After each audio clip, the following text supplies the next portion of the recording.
Welcome to another edition of Inspired Stories, where leaders share their experiences so we can learn from their successes, how they've overcome adversity, and explore current challenges they're facing. Welcome to another edition of the Inspired Stories podcast, where leaders share their experiences so we can learn from their successes and be inspired by how they've overcome adversity. My name is Anthony Codispoti, and today's guest is Ryanne Plaisance, co-founder and head of school of the Argo Novus School, an education center with locations in Playa Vista, Los Angeles, and Mid-City, California.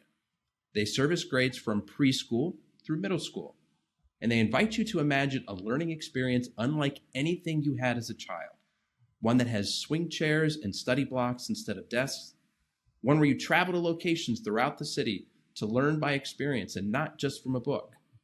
One where emotional aptitude was as highly regarded as academic excellence, one where math is equally important to entrepreneurship, and one where a course on human happiness is available. They place a big importance on nutrition and offer a vegetarian diet in line with USDA standards. They value diversity and actively celebrate individuality and self-expression. Ryanne herself started her career working with homeless families in Chicago before becoming interested in our education system. Now, before we get into all that good stuff, today's episode is brought to you by my company, Add Back Benefits Agency, where we offer very specific and unique employee benefits that are both great for your team and fiscally optimized for your bottom line. One recent client was able to add over $900 per employee per year in extra cash flow by implementing one of our proprietary programs. Results vary for each company, and some organizations may not be eligible. To find out if your company qualifies, contact us today at addbackbenefitsagency.com. Now, back to our guest today, the head of school and co-founder of the Argo Novus School, Ryanne. I appreciate you making the time to share your story today. Hi, thanks for inviting me out. Okay, so tell me about how this transition came from working with homeless people in Chicago to working in education. I started working with homeless families and kids in Chicago and continued that work in Los Angeles and really became interested in their educational journey. So many of these kids were so many years behind academically that emotionally we were giving them the skill set to become healthy, stable adults, but without giving them the academic resources, they wouldn't have the skills to reach their dreams. And our school system was not providing them the support that these kids needed. As I got deeper into that work in education, there were so many areas that were not aligned with current research in how our kids learn. We were still teaching so much to an outdated methodology and needs that are not the focus that our kids and students should be focused on today. So that started to really change what area I was going to go into, which was specializing in education. I believe when I started a program with homeless kids in LA and then traveled to Africa, I worked with homeless kids in Malawi. That was probably the biggest turning point for me in my interest in education. What happened there that was such a big turning point for you? As I was with our kids in Malawi, there was so many material items that were lacking for those students, but there was such a great love and a deep commitment in the community for the kids and the families. And it was something not only that our homeless kids struggle with here in America, but that we as a population and as communities struggle with. There was such a connection that I found in Africa that wasn't here. When you look at how that impacts our most vulnerable populations, which, I was working with homeless kids and youth, there's such a disconnect from the greater community and who these kids are. And you travel down into our education system, and these kids are still looked at not for their individuality or their passions. We're still so focused with all of our kids on getting it right and teaching everyone the same thing at the same time, despite what the needs are for our kids. So it was just a really wonderfully insightful time for me to understand the importance of something that wasn't tangible, like um, material things, And so, relationships. so what did you learn from the time in Malawi that you were able to bring back to the experience that you now apply here in the States?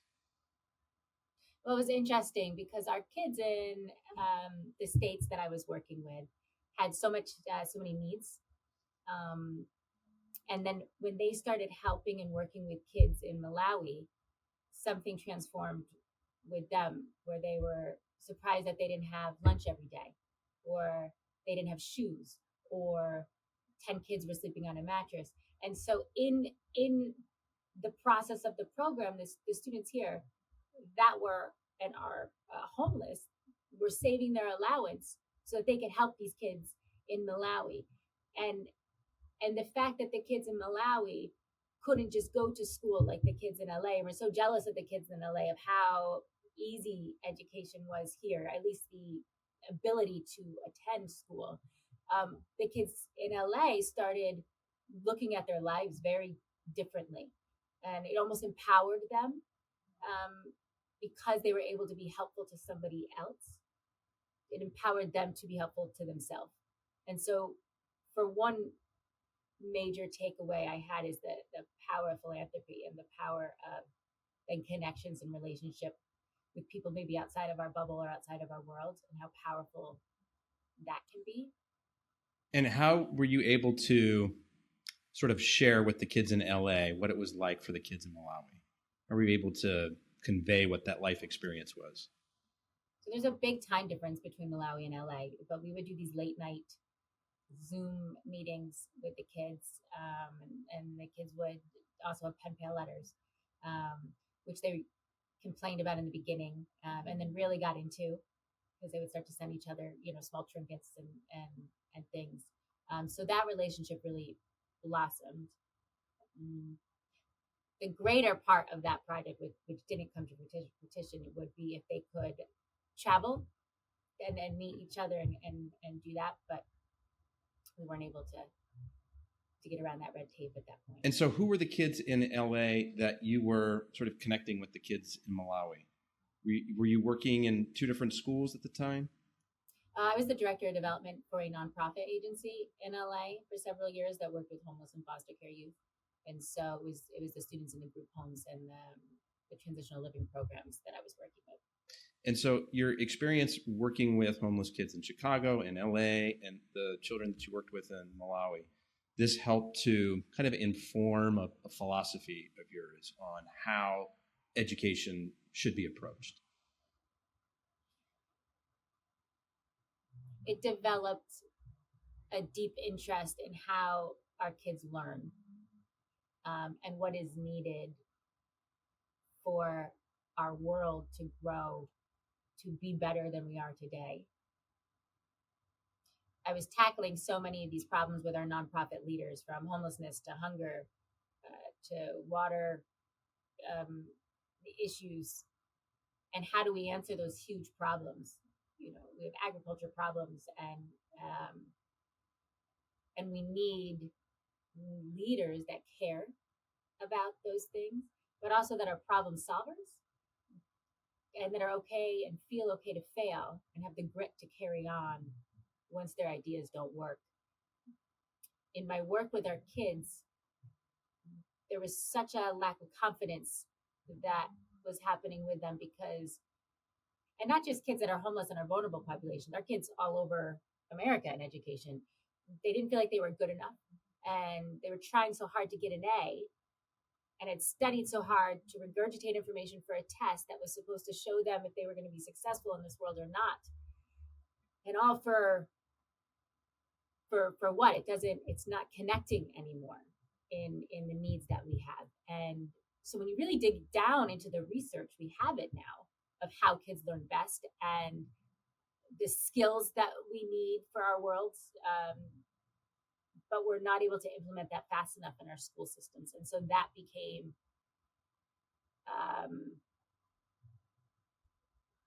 a passion, I guess, of mine that developed because our kids deserve and our world needs an education system that has caught up with the times that we are living in. And so what does that look like? What do kids need to be successful in today's world? And how can that be delivered from an educational standpoint? I think that the first thing is to get out of a mold that everyone is learning the same thing at the same time. We don't live like that at any other time in any other place in our life. You're not just friends with 30-year-olds or just friends with 41-year-olds. We don't function like that in the world. There's so much learning that can happen between ages. We know that. Maria Montessori taught us that many, many years ago, in the benefits of being with a multi-mixed age class and how that helps students become both teachers and students organically in an environment. So it's not just the teacher who's teaching. The kids are learning from all places and each other. We also have a sense that some kids get material very fast, whether that's in math or language or science, and should be allowed to continue to move fast through that subject matter. And it doesn't mean they're going to move fast through all subject matter. Maybe in math, they're just getting it and connecting with that subject, but in English, they need more support. And so as that child moves through schools, those are very different needs that child has. And if our job as an educator is to see each child as the individual person that they are and to help them grow, we have to change the system in which our kids are working through school, which really comes down to just having smaller class sizes. Smaller class sizes and allowing the kids to sort of progress at a pace that's more comfortable to them. Yeah, and where there's no getting it right. I think in school, there's so much of trying to get it right versus the love of solving a problem. Like lifelong learners, mastery of a subject matter, there's always more subject. There's always more ideas and problems to solve and curiosities to, open. You're never finished, right? And I don't know. So that thinking for teachers and students and families that there's an end goal versus life being a lifelong process of developing learners is a shift in our mindset. And how do you teach that in a practical sense? Because I think you're really onto something. And it's something that I try to teach my own kids. A couple of the points I think you're touching on here. One, this idea that you're never finished learning, right? My kids look at me. They see an old man who, he knows it all. He's probably known it all for a long time. Far from it, I tell them if I'm doing it right, every day I am learning something new. Right. And I also try to instill in them this idea of, rather than trying to promote and coach them on how smart they are and, pat them on the back for that. Hey, you're such a hard worker. You're a good learner. You love figuring things out. So these are things that I'm trying to instill in my kids because I think that it's a much better approach. It's a much better mindset to go through life with. And I'm curious for somebody in the education space, how do you teach that to kids, like on a practical level? I think you hit on something very important, the power of language. Instead of focusing on this picture is the best picture ever, right? You're focusing on, I love the choice of colors that you use, or I love the character traits you made in your story and in your characters. I love that you're a hard worker, not that you got it all right. Doesn't matter to me that you get it all right. It just matters that you try your best. Like that language shows our kids what we value. And that happens at home as much as in the classroom. Yeah. A program we have that I think is really important is our design and engineering program. Okay. That's because so much of design thinking becomes very tangible in that space. The plans that we have often don't work out the first time around. And what do we do with that? And so when our students are imagining a toy that they want to build or a robot that they're coding, they imagine it, they plan it, they design it, they build it, and then it falls apart or something doesn't work and they have to go back. And so that process in the design and engineering room is then very applicable to many other times and places, in our kids' life that we build on. think it's great. I'm looking at your website here, and there's a picture. I don't know if this is the design and engineering room, but it certainly looks like it. There's a bunch of big butcher block tables. There's a lot of creative craft tools in the background. It seems like this would be a great place for kids to bring their imagination into the real world and create that thing that they're seeing. I don't know about you when you went to school, but I think I was lucky enough to have one shop class in 5th grade. But then as we got older, the shop classes were for students that were not going to academically thrive, in which I don't know who dictated that, but somebody did. And it was called alternative education. And so I remember being in these honors and AP courses and looking out the window and watching these kids in shop class fixing cars or building trebuchets or doing these really interesting things that were considered a backup to the academics of the world. And what a disservice we do to all of us. One, I still can barely hang a picture frame, on my wall, but to not understand that the academics go hand in hand with the inventions and the building and the making is just a huge disservice that we've done with our kids, taking them away from the world that they live in to learn doesn't make sense. So let's talk about the story of how Argo Novus actually got started. You were working with homeless kids in different locations. You're working with children in Malawi. At some point, how did you come up with this idea to start your own school?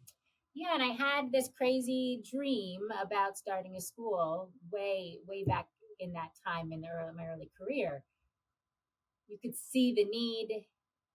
As I talked to more schools nationally and internationally, the research was there, and educators were really frustrated that they couldn't bring that to the table for their kids. And so I dreamed about opening a school, and I got really excited about it. And 100%, that's where it would have stayed, is, a dream in my head. And then something, happened that really changed my whole trajectory in life. And I contacted a rare illness called transverse myelitis. And it paralyzed me for the waist down. So it took me about 2 years to learn to walk again. And that just changed my whole way of approaching the world and how I wanted to live in the world in the time that I was given to do so. How old were you when this happened? Gosh, I was 24. And so one day you woke up and just from the waist down, you couldn't move. There wasn't any warning signs, anything leading up to this? Well, I was coming off of a bad case of food poisoning. And then I woke up and was feeling better. And my hands and feet were tingly, like almost as if they had fallen asleep. And I was supposed to get on a plane to see my best friend. We were having a girls' weekend, very excited. And my boyfriend was driving me to the airport. And I remember telling him, gosh, I can't get this tingling to leave my hands, and my feet.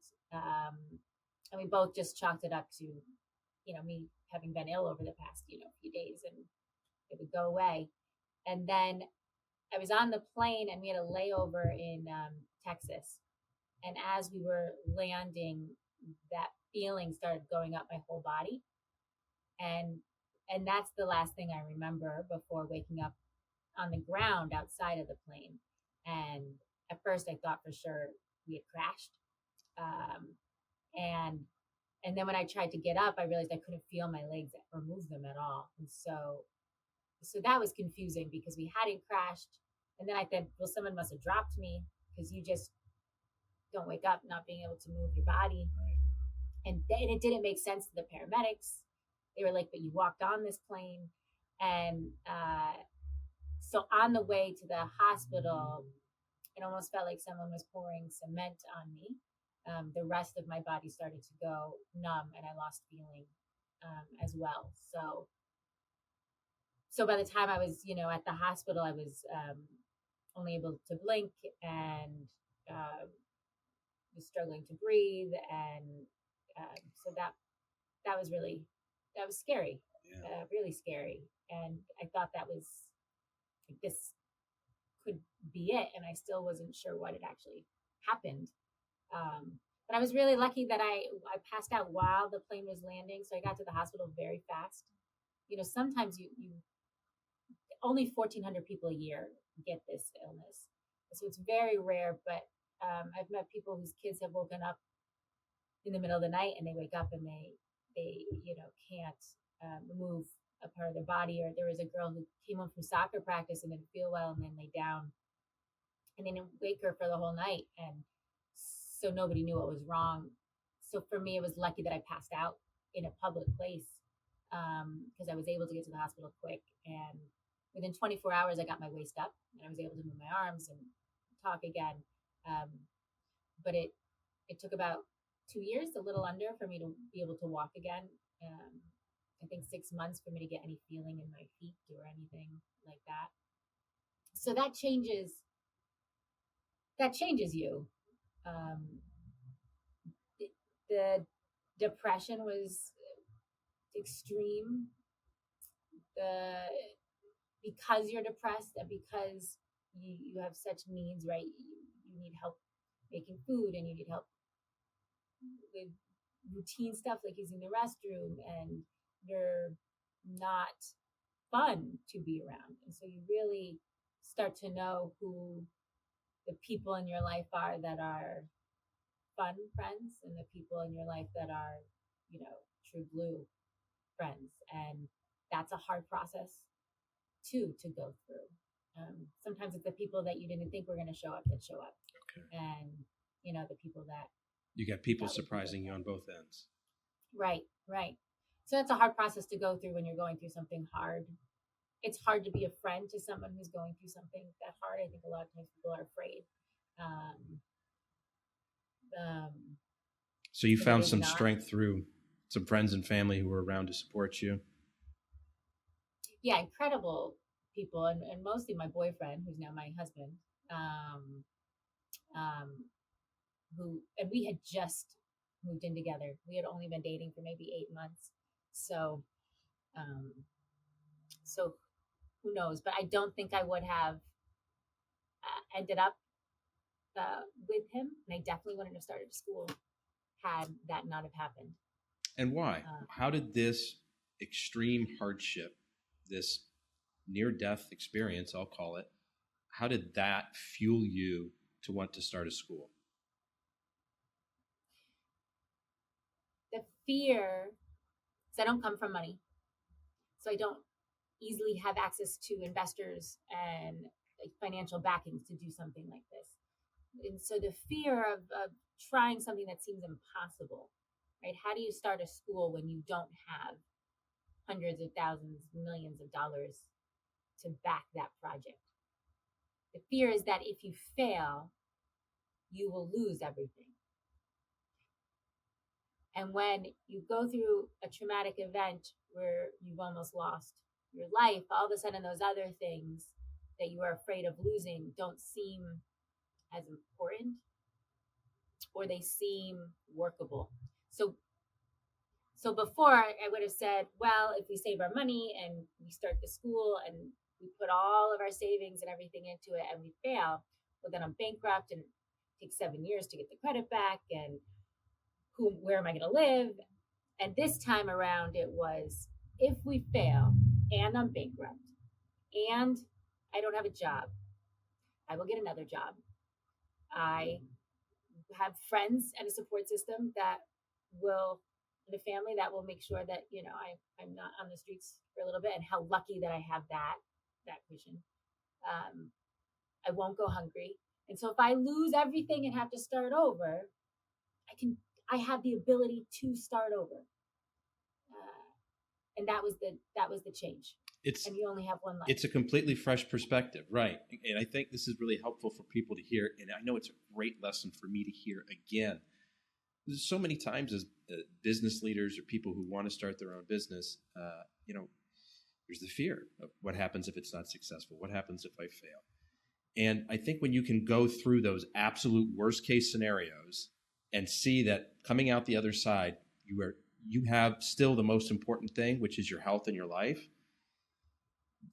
All the other things seem rather small. And I think the beauty of the difficult experience that you went through is that you were given that shift in perspective to see what is truly important. Bankruptcy, not fun, right? Having to liquidate everything, having to start all over again. If it came to that, that would not be fun. But you'll be all right because you've got your health and you've got your life. So okay, so that's super helpful. I love that story. And so now you're like, okay, I'm going to do this. I came through the other side of this difficult situation. I've had this dream to start a school. So tell me about the first steps. So I had to convince my partner that this was his dream too. Is this your life partner, your husband, or a business partner? Yeah, so this is my husband. Okay. Yeah, and my husband works in business. He's a developer. And he said, no way, because we're saving for a house and, all these, we're not risking it all and all these things. And I said, well, let's save money.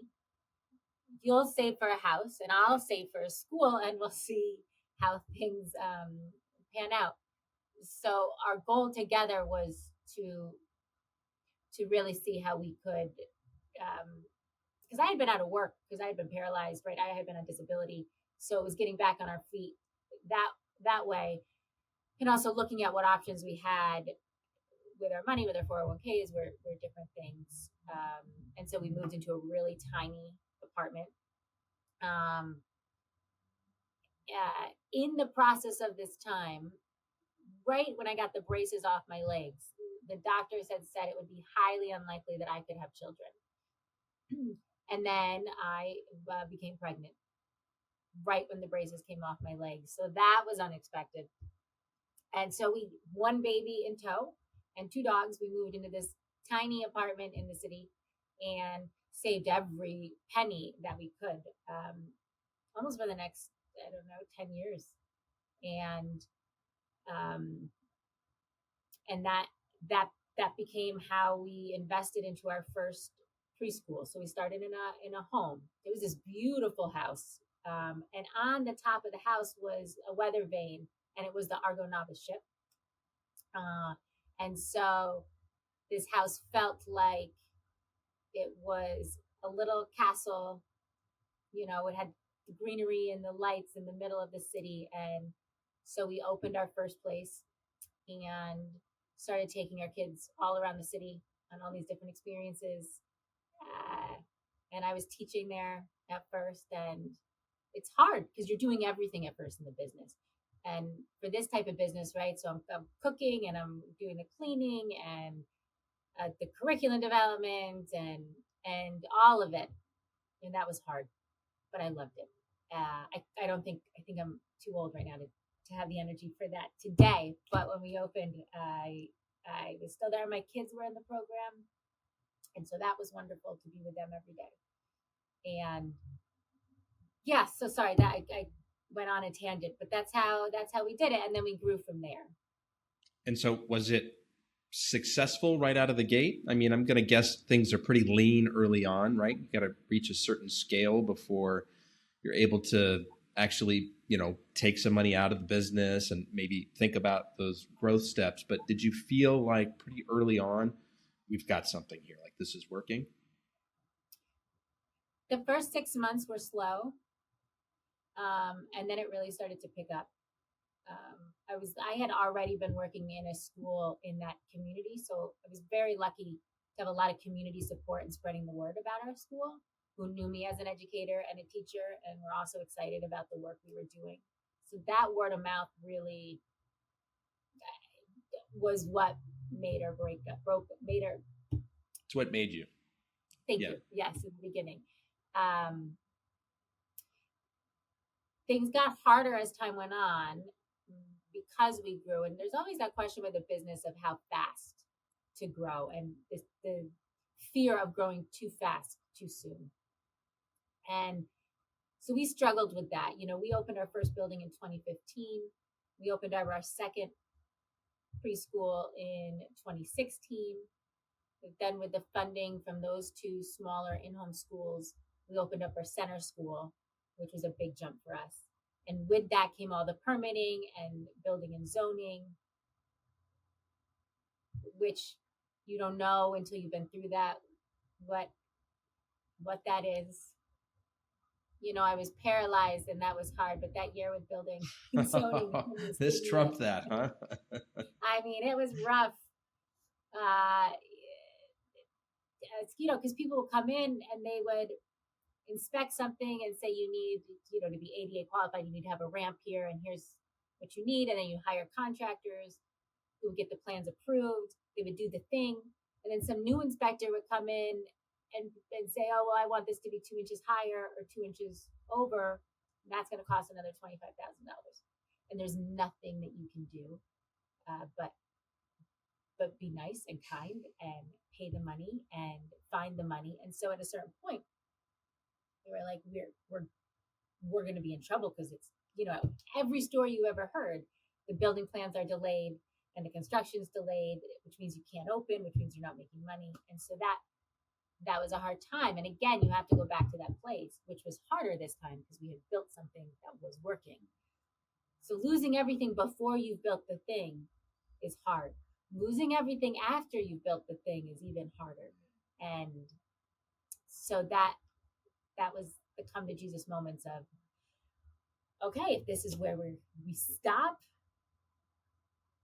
then it was a run and this is where we stop, but we'll go until we can't go anymore. And luckily we made it through that time. You were able to get to the finish line of being able to get all the permits checked and open the new facility. Yes, and I think this is a hard thing to realize. Anybody who's I think done anything, unless you have the wealth of resources and the wealth of money to just easily go through those time periods, you have to be creative and you have to figure out ways to keep going that may not be traditional routes. And I think if we didn't do that, we wouldn't have gotten by. And what were some of the creative things that you were able to employ to get you through that? Well, so you have to have a license to be a preschool in the state of California. My kids and one of my teacher's kids are in the class. So for temporarily, we became like a parent co-op. And followed the rules with a parent co-op so that we could so that one, parents wouldn't lose their places at the school. And two, we could keep having some income while we were waiting for all these other things to come into place. But that was hard because I went back in the classroom then to make sure we met the rules of what a parent co-op was. And in the midst of everything, that was something that kept our clientele, that didn't have us lose our families. And we were really transparent with our families about what was happening. So they all got it and they all understood. But parent co-ops don't have the same jurisdiction as licensing. And we were being scrutinized with licensing going through that process. And so, that was a little, you want to make sure that you are doing everything right. And then nobody is helping you along the way with figuring out some of these pieces. So there are lots of things where people just don't seem to know. They're like, oh, that's not our jurisdiction. And so I don't know what my point is other than it takes a community and creativity and a willingness to try new things. Tell me about what's behind the name. How did you choose the name of the school? What does it mean? We were first City Kids preschool. We opened as City Kids preschool. We were going to be City School for elementary, middle. And then somebody else opened up called City School right before we expanded. So Argo Novus, I mentioned, was the weather vane on the top of our first location. But Argo Novus is also the first ship, according to Greek mythology, the first ship to set sail to the seas. And we really loved the concept of who we are being about helping our kids navigate their world. I'm not here to tell them who they are or to make them into something that they're not. I'm here to support them and see them and give them a voice and tools and experiences to find their own passions, to help them navigate the choices that are best for them and in service of their community. So that ship really was a symbol of the foundation and the core of who we are. I'm going to go back to what you were talking about, going through that difficult time, opening up the new facility, and having to get creative. That's something that I think is discounted or undervalued in entrepreneurs. Is when you're scrapping and you were in startup mode and you're trying to figure things out, you need to get real creative. I'm curious, in a very tight labor market like we have now, where it's hard to retain and recruit good staff, what are some creative things that you've done and found success with to hold on to, as well as find good folks to join your team?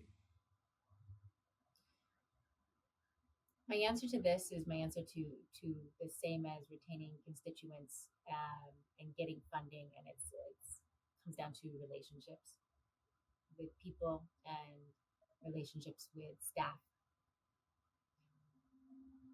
The community that was based or built in our staff and teaching team has become so much beyond just work for our staff. Our teachers are really there for each other. In the beginning, we made it a big priority to do things that were just fun with each other. I learned what I think is fun is not always fun for everybody. So, we used to do these amazing race things where I take everyone around the city, and a guide we'd be trekking up these hills and finding these clues. I loved it, but not everybody did. So we changed it up to sometimes we'd go out to dinner or a comedy show, or we would, just have happy hour or treat them to massages, go to a pool for the day, and just treat everyone to lunch and just enjoy each other. Because, what happens when you see each other as people, when you have a conflict, you in your mind, you know that person's not out to get you.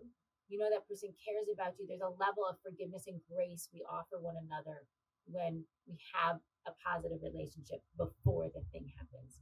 So that's been instrumental in our team being so strong.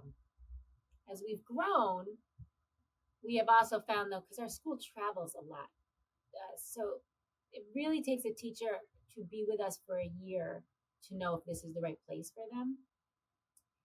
It can seem fun to teach outside, and then some teachers teach outside and they hate it. They don't like the sun on them that much. They don't like the different variables that they encounter outside.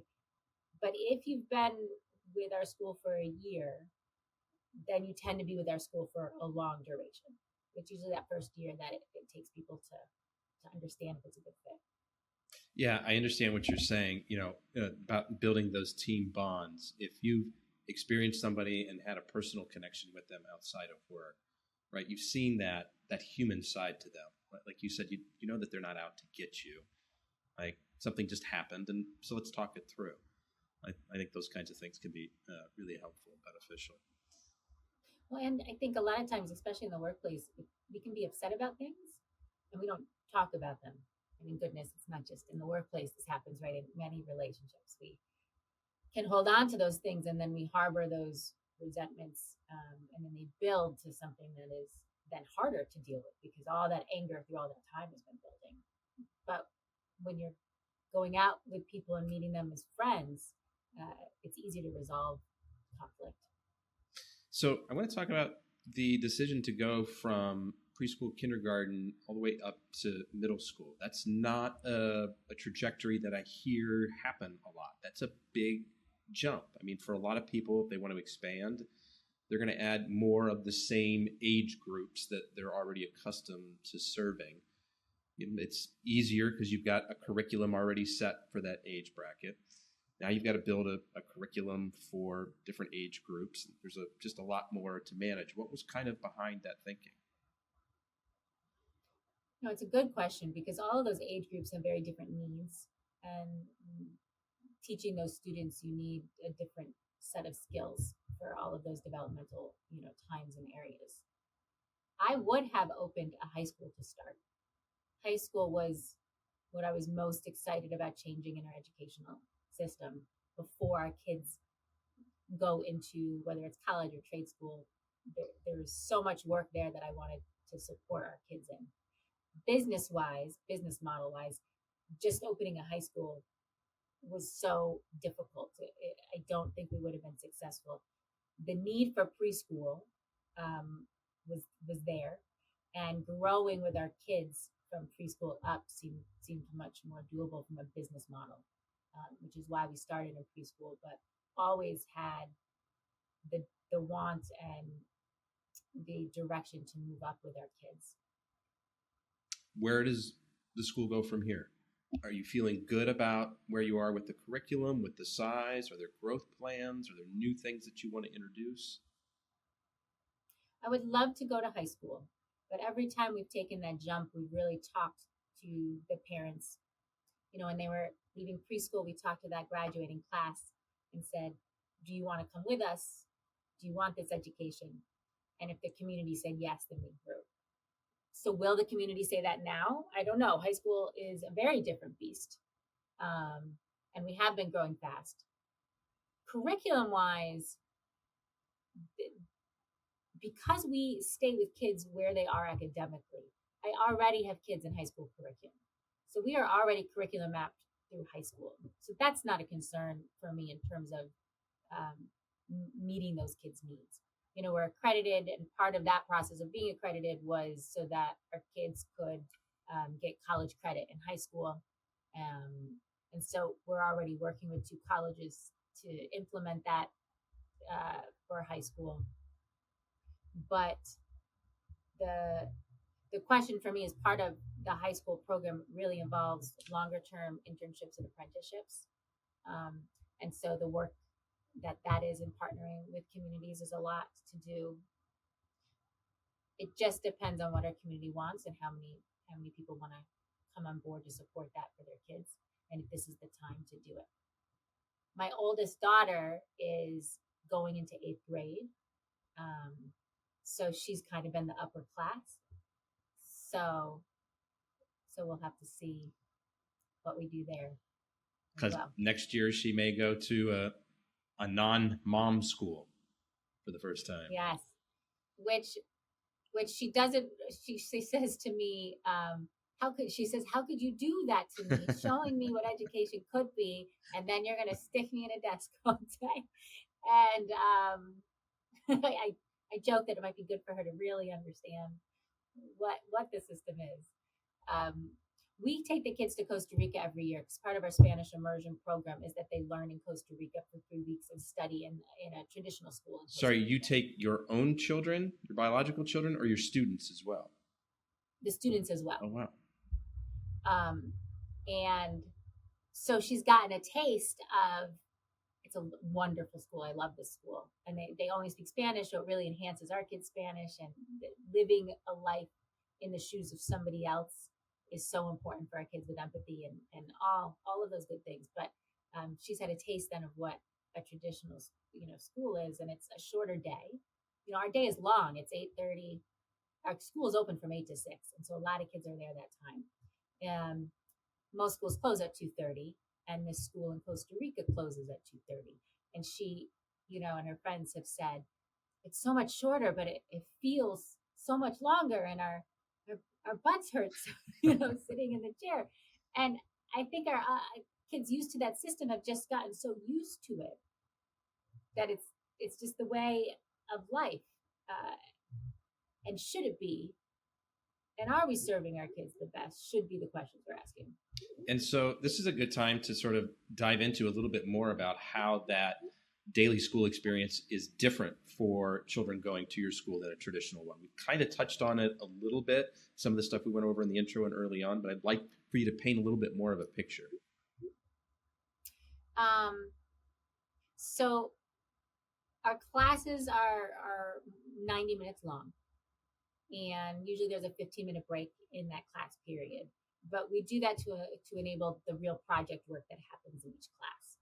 So our kids do tests. They test a lot. They're assessed a lot because, remind you, we're following our kids and where they are academically. So in order to do that, we really have to know if they've mastered a subject matter or not. The thing is, they're not taking the same test as everybody else is. they might be doing the same thing as another 2 or 3 kids in the class. But it's very rare for a whole class to be on the same study subject matter. So they're taking a test just for them to know how they've done and for the teacher to be able to assess they've mastered this or we need more time in this area. And then the other part of that class is project-based, whether that is like one of our Spanish classes is a Stuart Little class. So they're reading Stuart Little in Spanish. They're in the end, they watch the movie in Spanish and tell the difference between the book and the movie. But they're also in groups, and their goal is to do.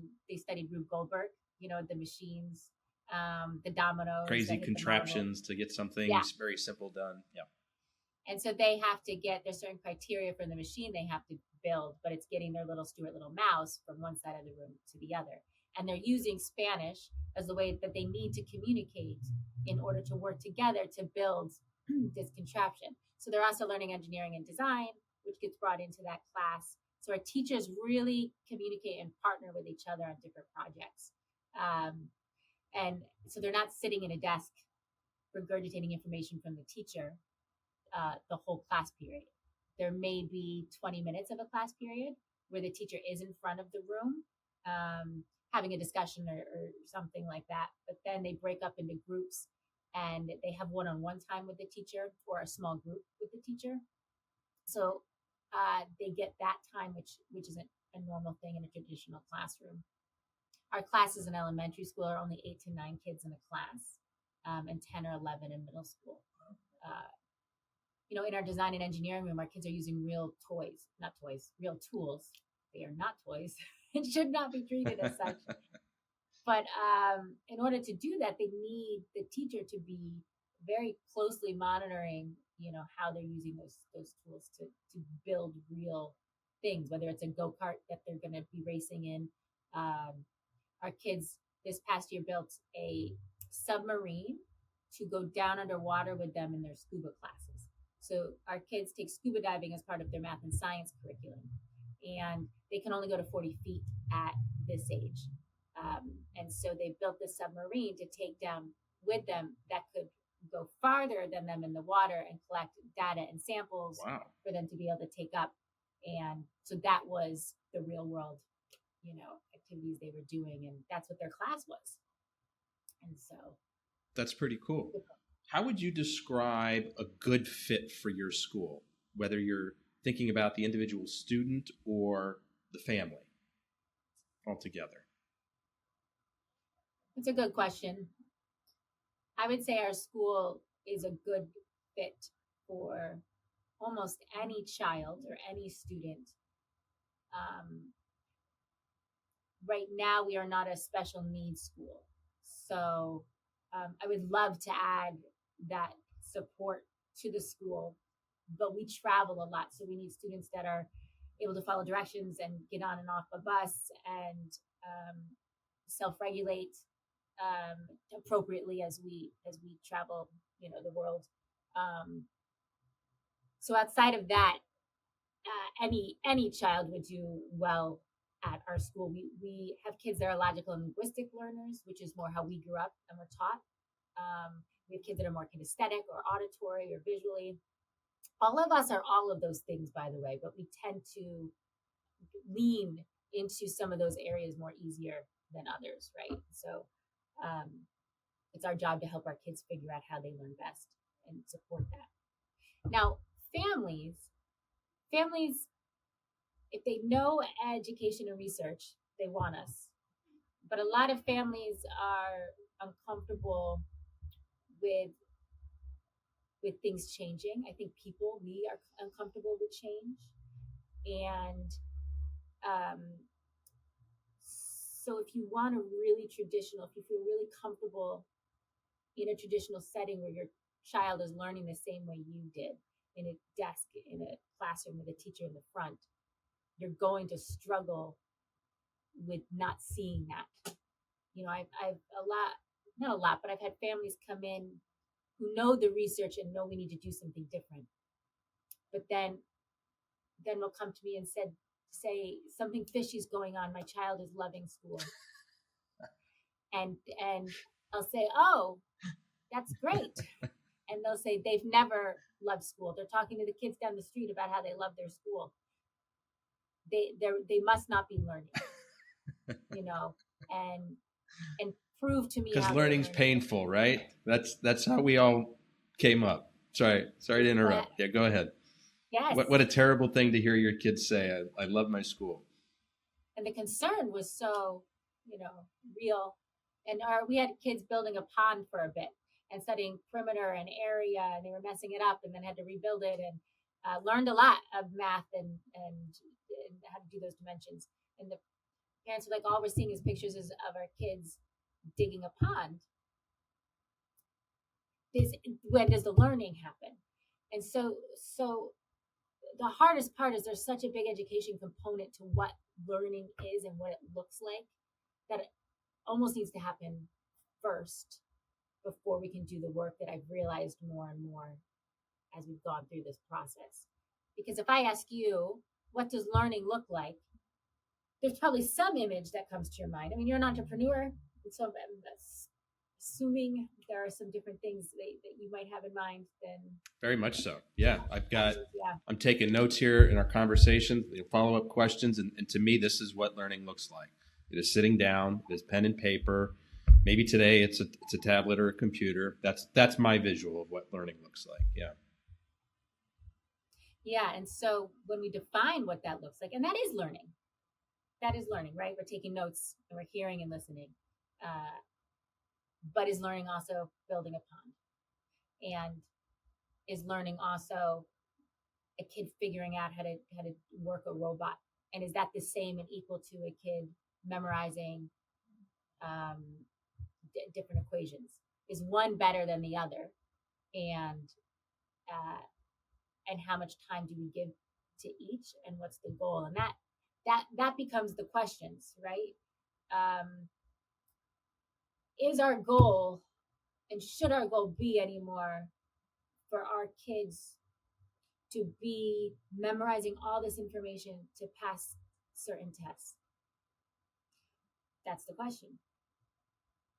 Do you remember all those tests you took growing up? No, if looking back, I have some awareness and some realization that the best things I learned were a little bit more of what I would call the soft skills. Like I took a speech class in high school, which was so beneficial for so many things I would do later on. I took a typing class in middle school, which continues to serve me well to this day. And I don't want to say that social studies I will say that calculus was useless for me. But, not that social studies was useless. It's helpful to understand what's going on in the world and where we came from. But those are the things that were sort of less applicable to me as I got out of school and started to sort of live my real life. What I wish I would have gotten better at was, and that I continue to work on today, is just better at the process of learning new things, whatever that may be, and learning it so that I can apply it and use it, not just learning it so that I can retain it for the next 60 minutes to pass the test. And there's the difference, right? I mean, you look at some core things are multiplication tables. Important for us to know. Really, memorization is the best way for our kids to do that. So we're not saying all or nothing. I think there are very few things that are all one thing or all another. But things need to change for those skills you're talking about to be essential and for our kids to get as they become adults in our world. Yeah, I like that. Ryan, I just have one more question for you, but before I ask it, I want to do two things. If you're listening today and you like today's content, please hit the subscribe, like, or share button on your favorite podcast app. Ryan, I also want to tell people the best way to get in touch with you. You've shared a lot of really interesting ideas, whether somebody's interested in maybe getting on the wait list for your school or they just want to talk to you about some of your approaches to education. What's the best way for them to connect with you? Our website has my email and our teacher's email and staff. So it's probably the best way. theargoschool.com. and we'll put it in the show notes. Okay, last question for you, Ryan. I'm curious, how do you see your industry evolving in the next 5 years? I've talked with several preschools and education centers in California. I know that there's a lot of challenges in place now. How do you see things evolving and changing? Education is changing. It has to. The system is broken in many ways, and we have no choice but to embark on that change. How we change is the question. COVID really shined a light, I think, for many about the system and caused a lot of distrust between the education system and families. And I think we have more distrust than we have in a long time between parents and teachers and families in the school system. And a part of that is good because our kids need more in the classroom, and we're not delivering what we should be to our kids. So that's good. The hard part is we all need to work together in pursuit of our students' success in order for us to be successful in changing the system. And we're struggling with that right now. I hope as the pendulum, swings all the way one way and all the way, the next, that we come to a point where we're able to work together and provide our kids what we already know they need. It's not research we have to uncover. We know more about neuroscience than ever before because of technology. We know how brains work and how our kids learn better than we ever have before. So it becomes a question about when we're going to implement that and when we're going to make that a priority over anything else. That's terrific. Ryan, I want to be the first one for thanking you for sharing both your time and your story today. I really appreciate it. Oh, it was so nice talking with you, Anthony. Thank you for having me. Folks, that's a wrap on another episode of the Inspired Stories podcast. Thanks for learning with us today.